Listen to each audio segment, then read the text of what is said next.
Welcome to the afternoon edition this beautiful day. My name is Joy Asonye. I'm excited because the much anticipated date for resumption or the beginning of the official campaigns for political parties begins today, as a lot of people are vying for the seat of President Muhammad Buhari at the moment. Today we'll be discussing what to expect now that campaigns has begun, what was different, and are political parties ready to conduct themselves in such a way the electorate will take them seriously. We'll be discussing all of this with Dr. Stanley J. He's a regular here. He's the National Zonal Vice Chairman or South of the NNPP. Thank you so much for joining us. Thank you very much for having me. Yes, well, we'll delve into the issues after this short break, so stay with us. We'll be right back.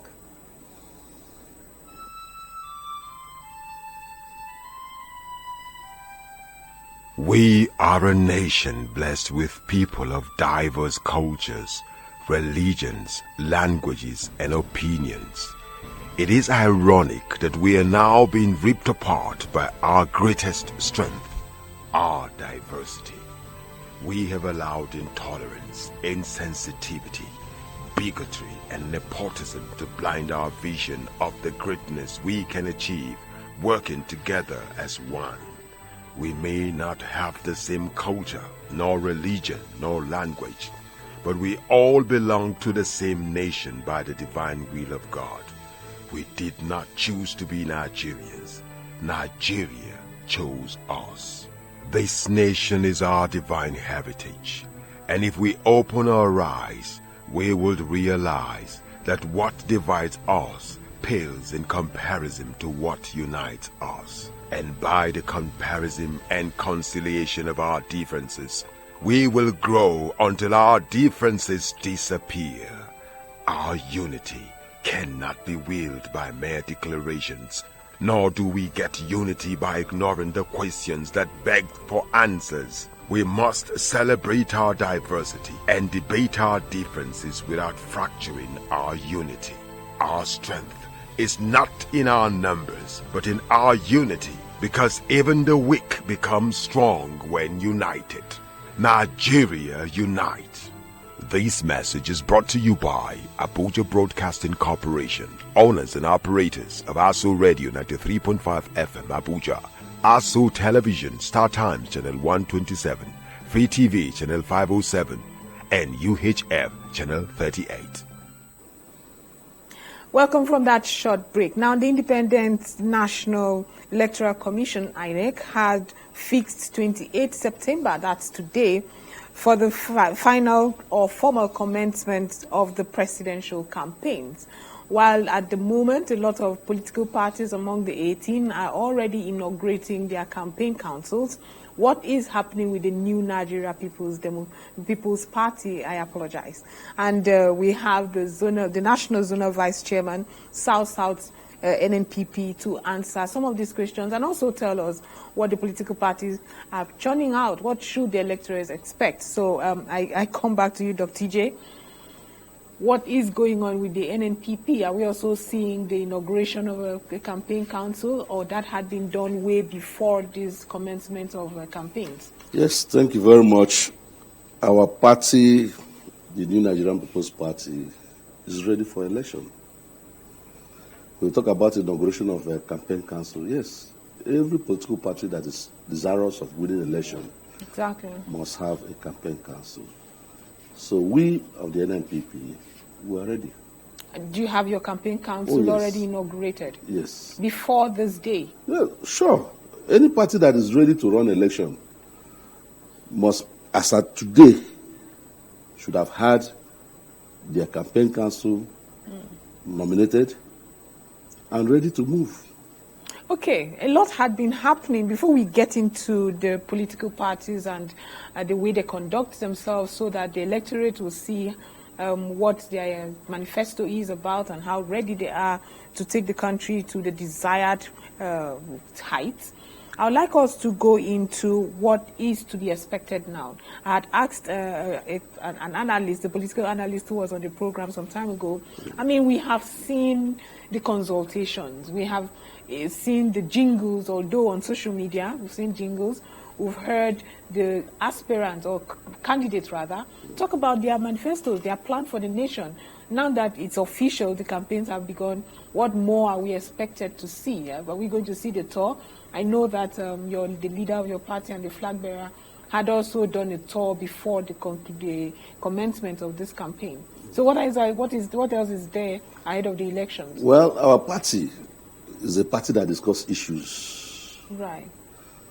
We are here to tell Nigerians what we will do and how we will do it.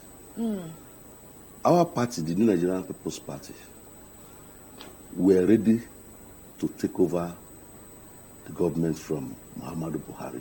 Right. And in so doing, we've had our manifesto, we've had every organ of our party ready. And also, our political party is a party that is desirous to bring an effective change the narratives from storytelling to real governance. Because what we've had over the years are promises made and never kept. We are where we are today because Nigerians have not really interrogated the kind of leadership that they've had over the years. When you come to our political party, our leader is a known personality of performance.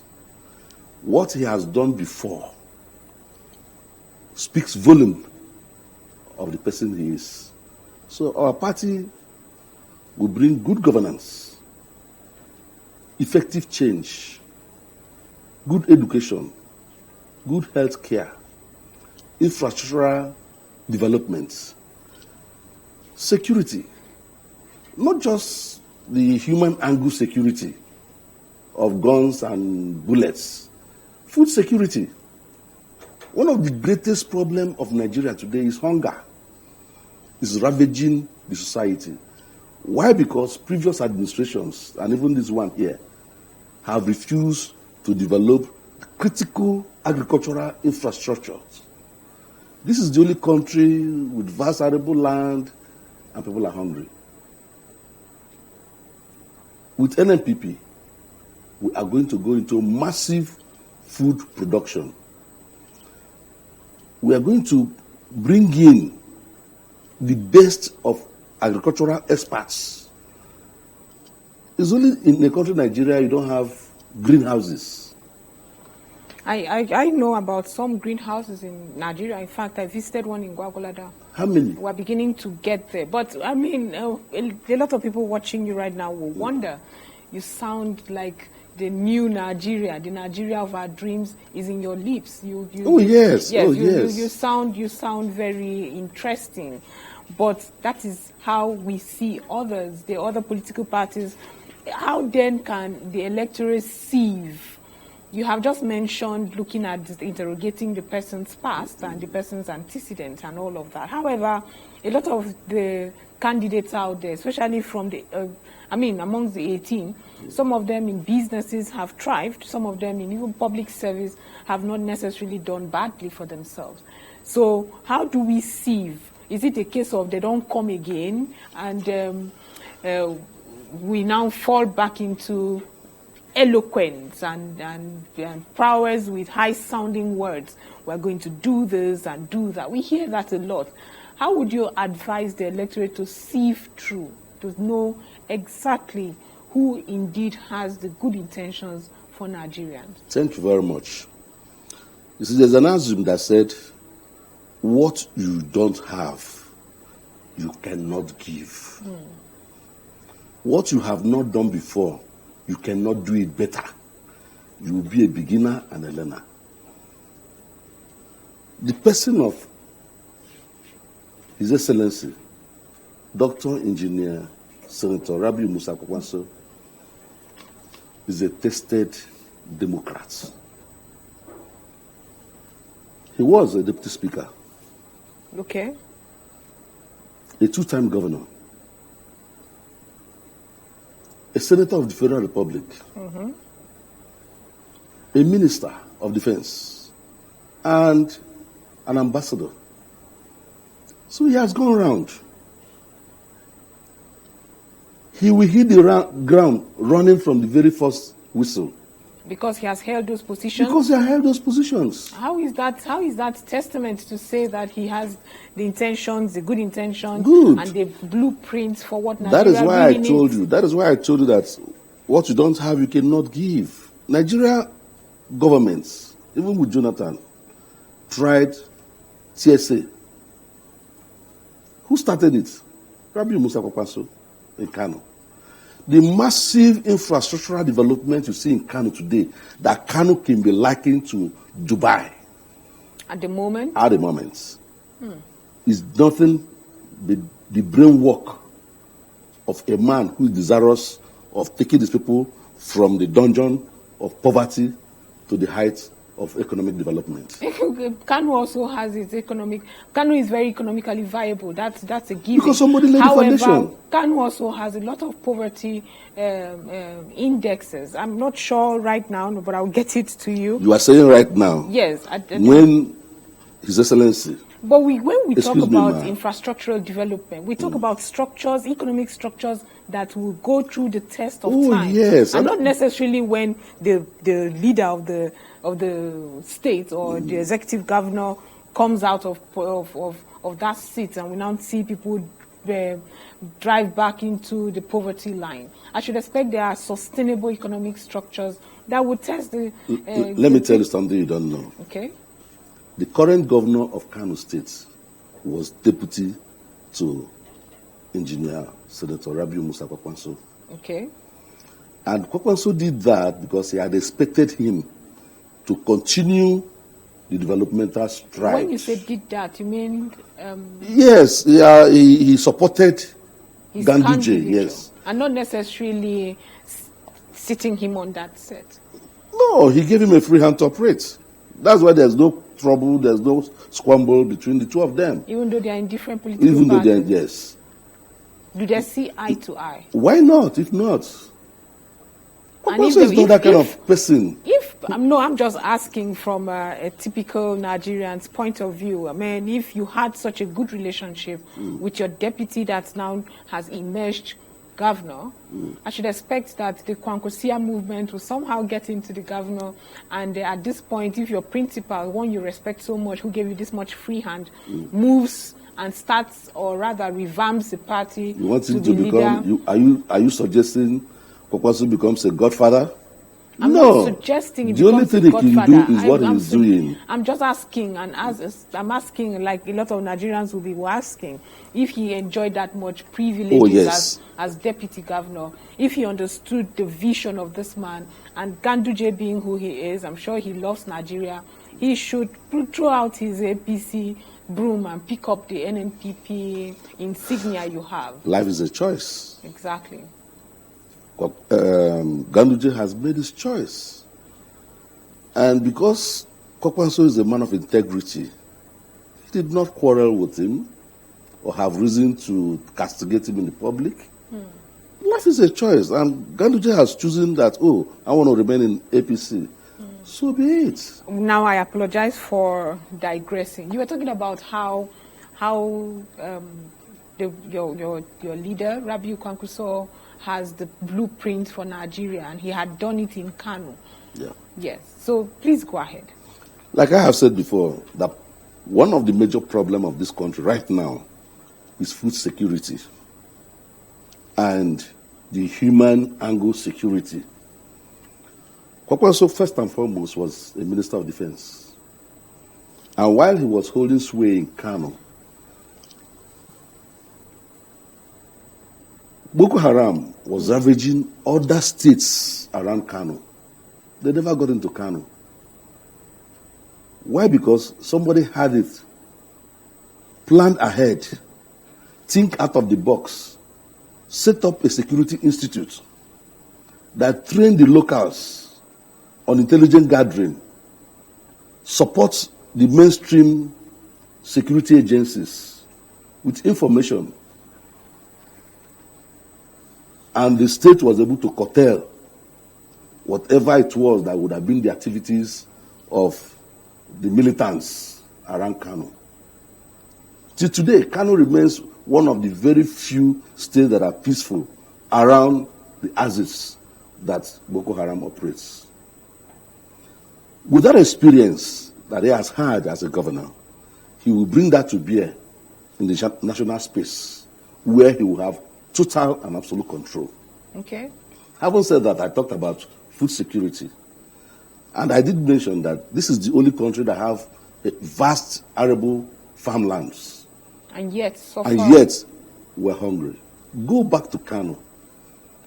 The Green Grass Initiative of Kwakwanso made it possible today that Kano is the highest producer of rice and grains. Because the man supported agriculture with agricultural implements, machineries, trained young men on how to use these tractors, harvesters, plowers, ridgers, and improve seedlings. Our government, with the new Nigerian People's Party and Engineer Rabi Musa Kwakwanso, Nigeria will be agriculturally buoyant. Now you looked at education. When Kwakwanso came to Kano, he thought of one thing: how do I bring development to my people? You don't develop an ignorant mind. One of the first things he did was to develop the educational sector. Built over 1,000 primary and secondary schools. Right. Built vocational institutions. Built teacher training schools. School for midwifery and school of nursing. Not only that, he built increased girl child participation in education. That's wonderful. Yes, by making those girls to go to school, go to boarding houses. That's wonderful, Dr. Stanley. However, there are a lot of people whose campaign is based on their contributions in the private sector. They might not have had the opportunity or interest at the time to have the political background. How do you expect that the electorate should sieve through to say, well, this person has done well for himself in the private sector, for instance? I know some of the candidates are within the private sector. They are technocrats journeying politics. How should electorates sieve through and know and not necessarily hold? I want you to take yourself away. Yeah, every person, or every political party, because the person is only representing the interest of his political party. Exactly. Will have to sell to the electorates his political and economic and social agenda. If you have done well in the past, Nigerians knows. If you have not done well in the past, we equally know. And if we don't know, this is information technology. Nigeria, the world is a global village now. There's nothing you're going to tell me about you that I cannot find out in the next second. Just like you just said, Kano is the highest rice-producing state in Nigeria. But indeed it's Kaduna. But let's not dwell on that. I can argue with you. I can argue with you. Where are you basing your own because you have not go to Bureau of Nigerian Bureau of Statistics. That's where I got mine. Actually, no, I think yours is faulty. Okay, let's not dwell on that. But Thank you. moving you are looking at the major rice mill in Kaduna. My production. The little. That is not captured? Yes. Okay. Those ones are the major. But if it is not captured in the statistics, how then do I come up with an index?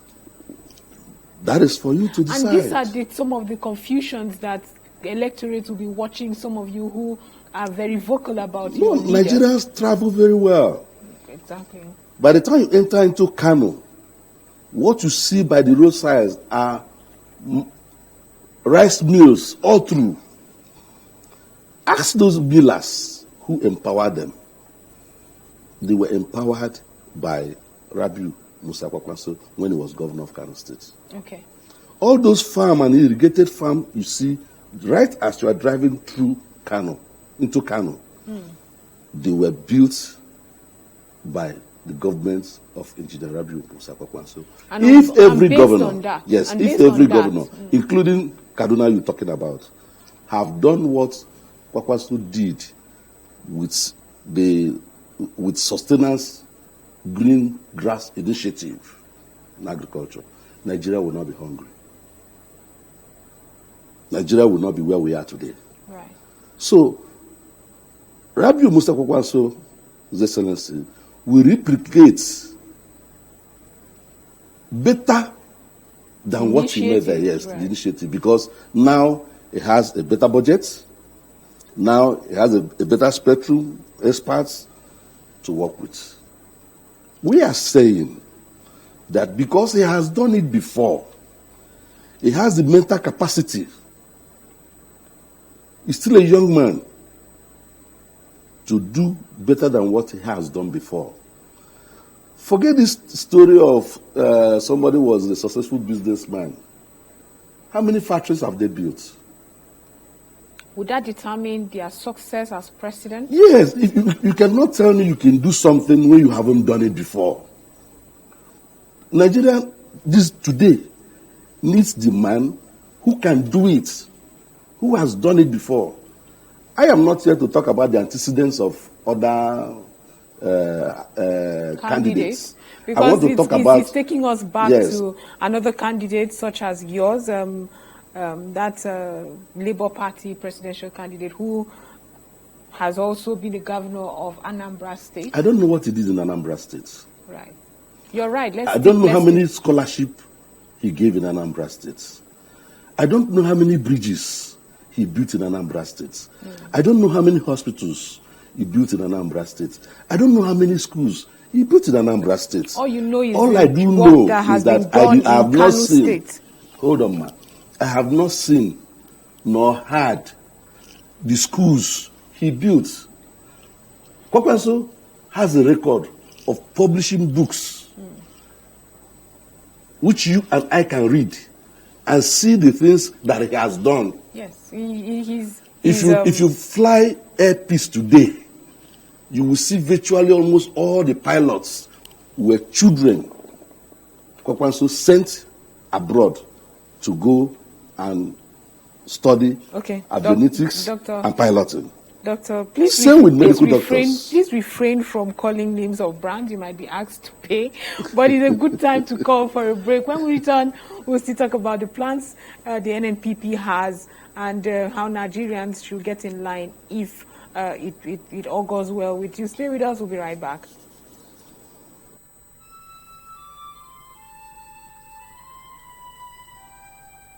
We are a nation blessed with people of diverse cultures, religions, languages, and opinions.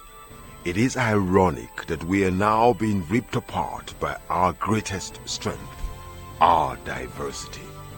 We have allowed intolerance, insensitivity, bigotry, and nepotism to blind our vision of the greatness we can achieve working together as one. We may not have the same culture, nor religion, nor language, but we all belong to the same nation by the divine will of God. We did not choose to be Nigerians. Nigeria chose us.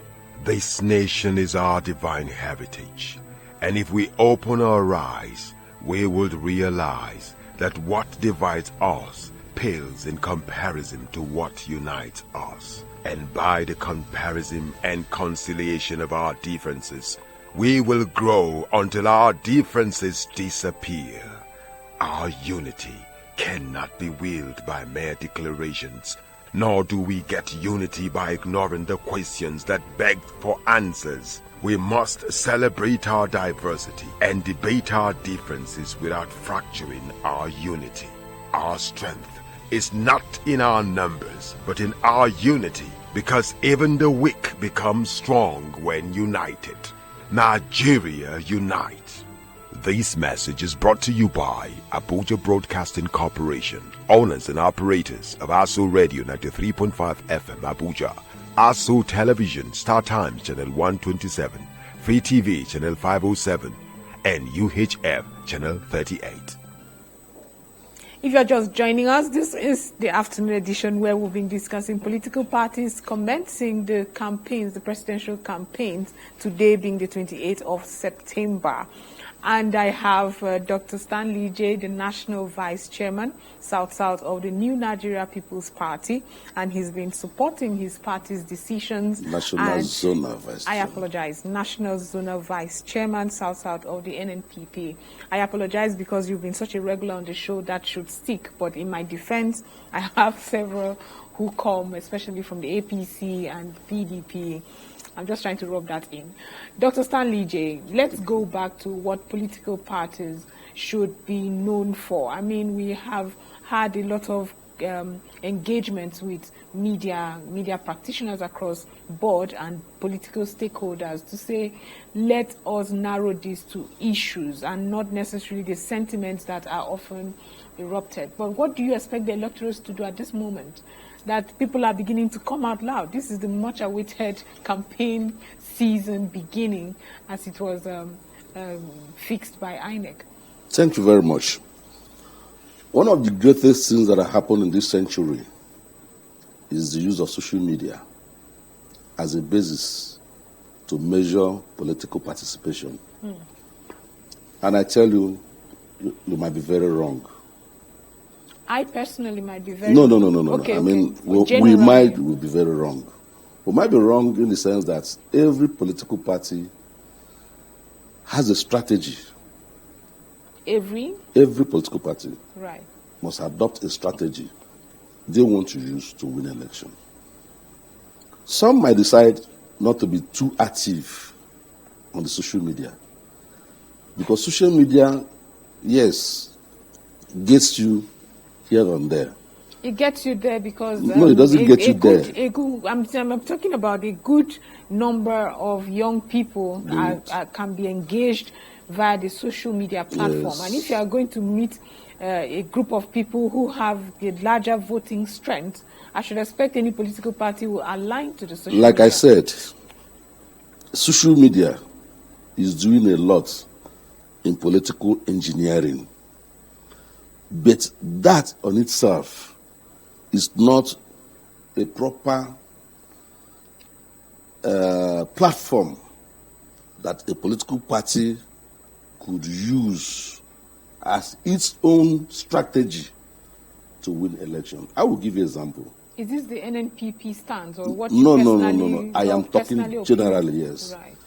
Today, some political parties are very social media savvy, but they have no structure on the ground that you and I can see.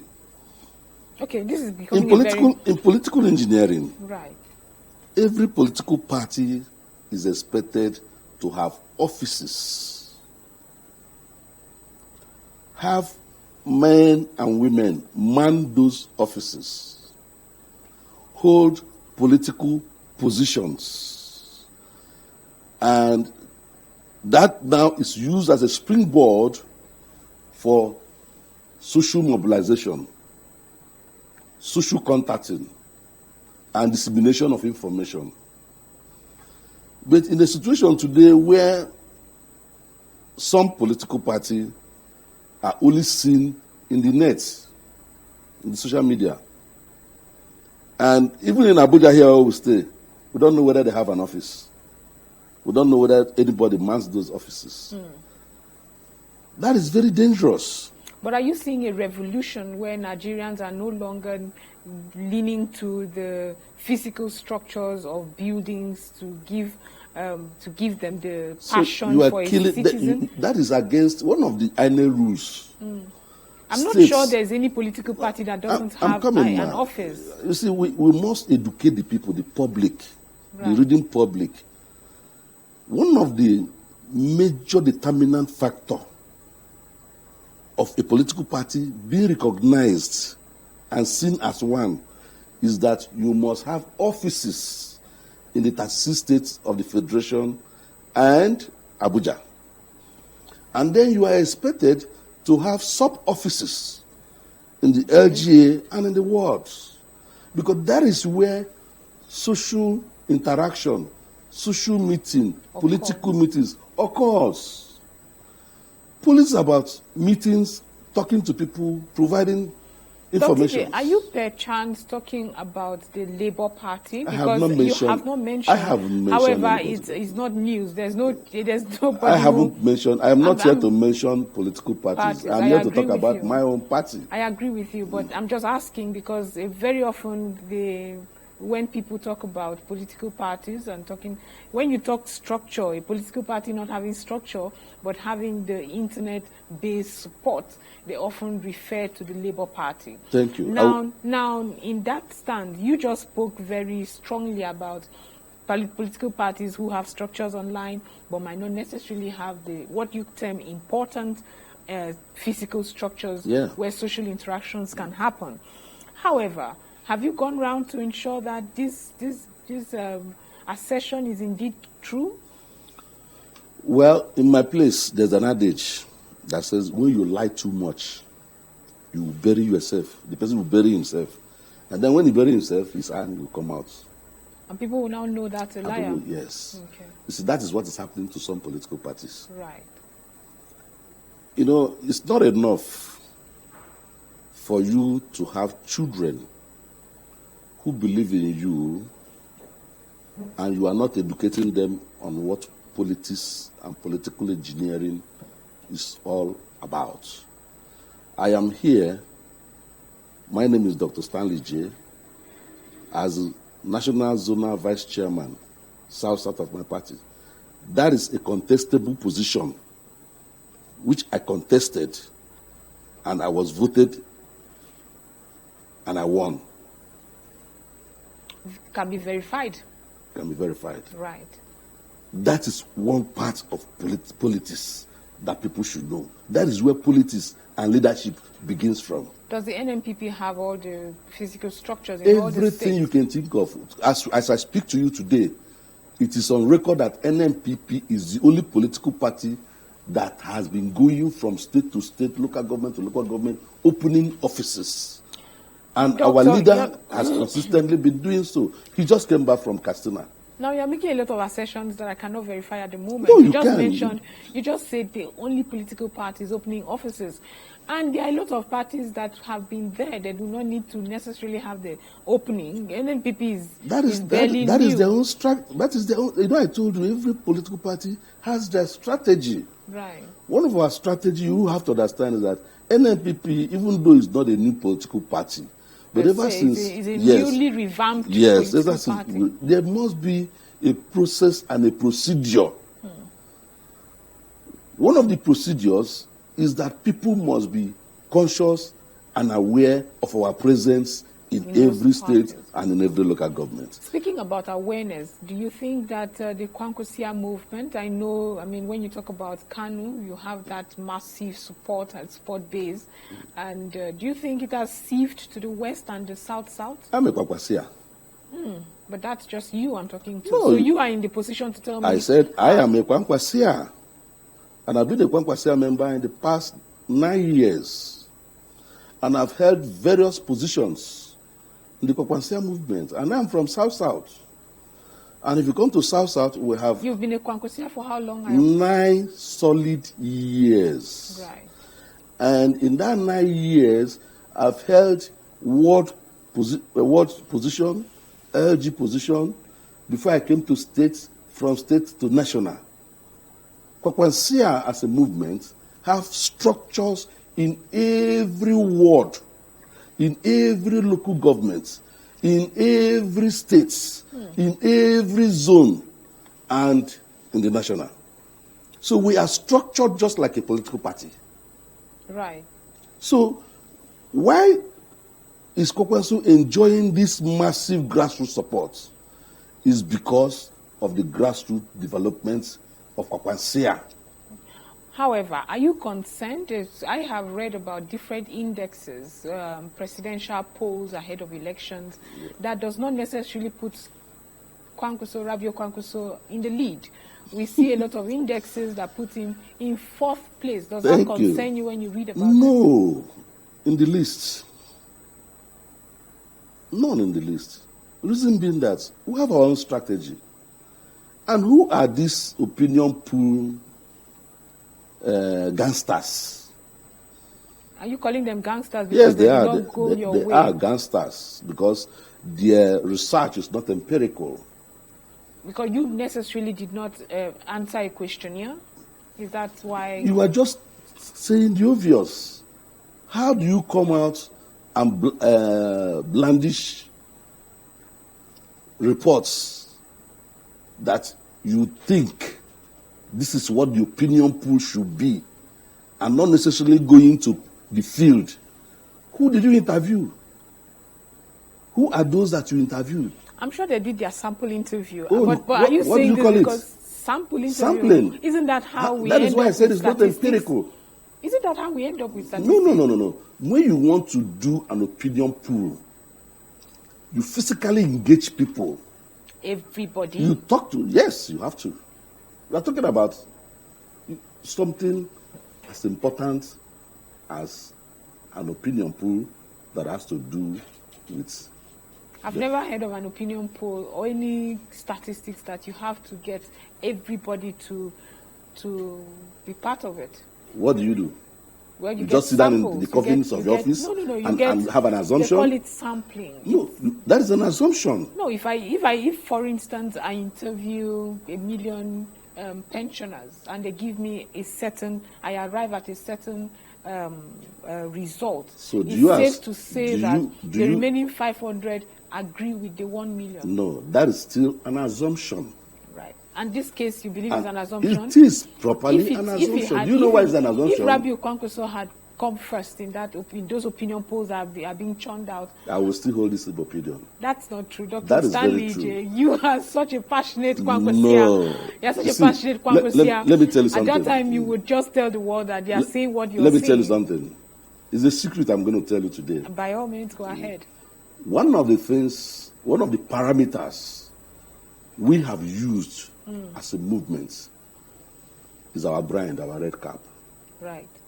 Everywhere we are holding a rally or we're opening an office, we want to know the number of our true followers. So if I put on this cap, I become a true follower. If you put on this cap, that means that you have been registered. Is the insignia not one that I can get somebody to do for me immediately? No. It is specially made. Right. Yes, you must be a registered member with your registered ID card. And one of the very few insignia we hold there is when we see you wear the cap, we know you are a registered member of the Kwakwansia movement. I want you to know that it's not everybody that's in the NNPP that's equally a member of the Kwakwansia.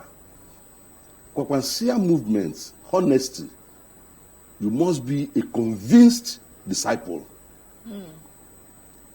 It's about discipleship. It's about fellowship. What is the tenet of this movement? Honesty. We want honest people in government. We want honest participation in the affairs of this country. So once we see you with the cap, we know you are a honest person. Honest person? Yes, you are desirous of good governance, good government. We know you are a Kwakwansia. Kwakwansia means honesty. Wow. That's interesting. But talking holistically, do you see your leader emerging president? Oh, sure. Because Nigerians now are better schooled, they are better informed, they are not ready to take rubbish. Most of them are in that social media you had set aside earlier. It doesn't matter. You see, by the time now campaigns have started, the game is now on.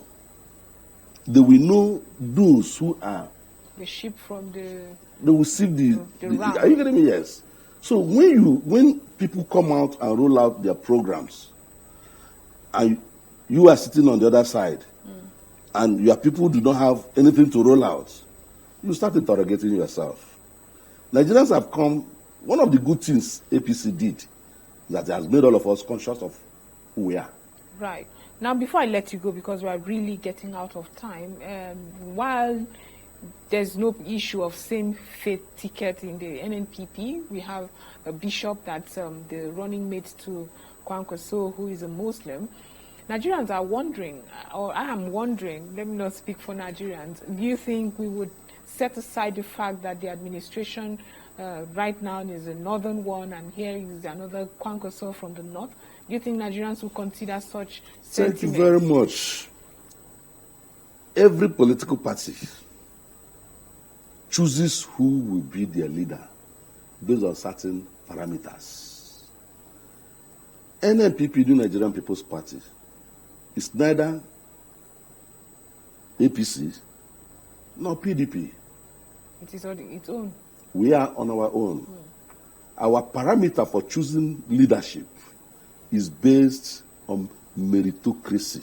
Would the electorate see beyond that? Yes, we have come to a condition where Nigerians will leave the primordial sentiment of this is where our leader must come from, even if the man is a crazy man. Then because he's from my area, I should support him. One of the major problems confronting this country is this idea that because he's my brother, he's my sister, he's my cousin, he's my nephew, right, he's my townsman, he's my tribesman, he's my religion man, he must be there, even when we know he doesn't have the mental capacity to be there. We have come to the point where the right man for the job should do the job, irrespective of where he or she comes from. Let me tell you something today. The media had not assisted Nigerians and educated them right in the choice of Igbo man is not the president of Nigeria, Yoruba man, Emiloko, and all that. Dr. Nnamdi Azikiwe is an Igbo man. He was the first governor general of this country. That is the same position of a head of state.